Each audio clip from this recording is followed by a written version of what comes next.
Hi అండి, అందరికీ నమస్తే. Welcome back to our channel. ఈరోజు అయితే క్యారెట్, బీట్రూట్, బెండకాయ పూరీలు అయితే చేసుకుందామండి.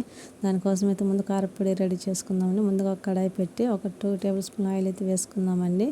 సో 2 టేబుల్ స్పూన్ ధనియాలు, ఒక టేబుల్ స్పూన్ ఉద్దిపప్పు, కొంచెం జీలకర్ర వేసుకుందామండి. సో కొంచెం పోపు దినుసులు కూడా వేసుకుందామండి. తర్వాత ఒక 10 లేదా 15 ఎండుమిరపకాయలు వేసుకుందామండి. ఒక రెమ్మ కరివేపాకు వేసుకొని ఇలా బాగా వేయించుకుందామండి. సో ఇలా వేయించుకుని వాటిని పక్కన పెట్టుకొని ఇప్పుడు తర్వాత ఒక కడాయి అయితే తీసుకుందామండి. ఒక కడాయి తీసుకుని అందులో 2 టేబుల్ స్పూన్ ఆయిల్ అయితే వేసుకుందామండి. కొంచెం పోపు దినుసులు వేసుకున్న తర్వాత ఒక 2 వెల్లుల్లి రెబ్బలు కచ్చాపచ్చాగా వేసుకుందామండి.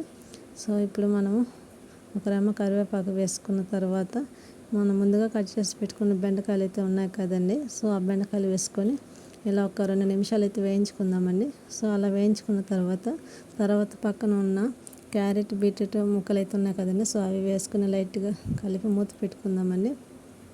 ఇప్పుడు ఒక మిక్సీ జార్ తీసుకొని అందులో మనం ముందుగా వేయించుకున్న ఎండుమిర్చి అవి ఉన్నాయి కదండి. సో అవి వేసి మిక్సీ పట్టుకుందామండి.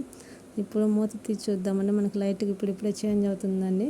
సో చూడండి, ఇప్పుడిప్పుడే మనకి కాయలు అనేది లైట్గా చేంజ్ అవుతున్నాయి కాబట్టి మళ్ళీ ఒకసారి బాగా కలుపుకుందామండి.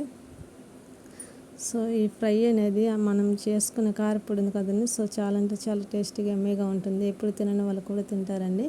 సో ఇప్పుడు కొంచెం ఫైనల్గా మళ్ళీ సాల్ట్ అయితే వేసుకుందామండి. సాల్ట్ వేసుకొని కుక్ చేస్తే తొందరగా కుక్ అవుతుందండి. సో సాల్ట్ వేసుకొని బాగా అన్ని ముక్కలు సాల్ట్ పట్టేటట్టు కలుపుకుందామండి. సో మనకి ఇప్పుడిప్పుడే కొంచెంగా చేంజ్ అయ్యాయండి. సో ఇప్పుడు మనం ముందుగా మిక్సీ పట్టుకున్న కారపొడి ఉంది కదండి. సో మెత్తగా కాకుండా కొంచెం పలుకుగా అయితే పట్టుకోవాలండి.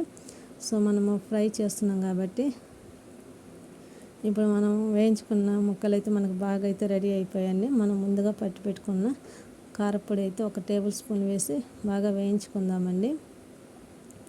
సో ఇలా బాగా కలుపుకుందామండి ముక్కలకు అన్నిటి కారం పట్టేదాకా.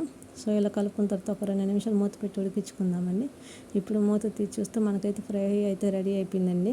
సో చాలా అంటే చాలా ఎమ్మీగా, టేస్టీగా, సూపర్గా ఉంటుందండి. ఎప్పుడైతే తినని వాళ్ళు కూడా ఒకసారి ఈ మాదిరిగా చేసుకొని తిన్నారంటే అదిరిపోతుందండి. సో చాలా అంటే చాలా టేస్టీగా ఎమ్మీగా ఉంటుంది. మనకి కాయలు అయితే రెడీ అయిపోయిందండి. ఇప్పుడు సర్వింగ్ బౌల్లోకి అయితే తీసుకుందామండి. సర్వింగ్ బౌల్లోకి తీసుకుంటే మన కాయలు అయితే రెడీ అయిపోయిందండి. Thank you for watching.